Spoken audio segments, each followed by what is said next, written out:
சனாதன மாநாடு நடத்திய திமுக பாஜகவை திருப்திப்படுத்துவதற்காகவே பழனியில் முருகன் மாநாட்டை நடத்தியுள்ளது என்று அதிமுக முன்னாள் அமைச்சர் ஜெயக்குமார் குற்றம் சாட்டியுள்ளார்.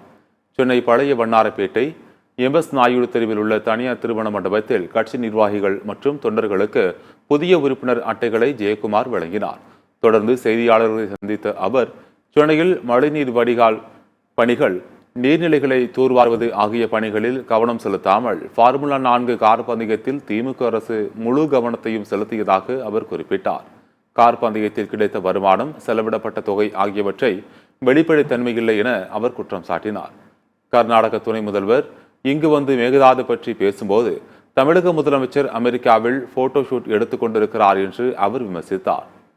சனாதன மாநாடு நடத்திய திமுக பாஜகவை திருப்திப்படுத்துவதற்காகவே பழனியில் முருகன் மாநாட்டை நடத்தி உள்ளதாகவும் ஜெயக்குமார் தெரிவித்தார்.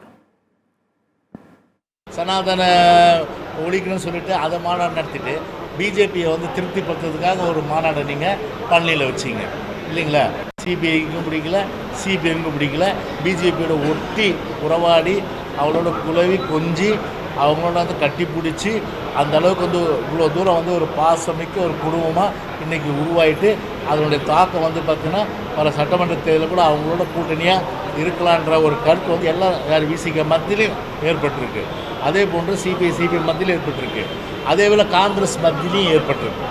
அந்த மாதிரி சூழ்நிலையில் கண்டிப்பாக இது தெரிஞ்சிட்டு தான், இந்த கிரவுண்ட் ரியாலிட்டி தெரிஞ்சுட்டு தான் அதை நேரு சொல்லியிருக்காரு. எனவே அவர் நேரு சொல்கிற மாதிரி பார்த்தீங்கன்னா போக போக தெரியுன்ற மாதிரி கண்டிப்பாக போக போக தெரியும். இந்த பூவின் வாசம் சொல்ல மாட்டேன், இந்த சேற்றின் வாசம்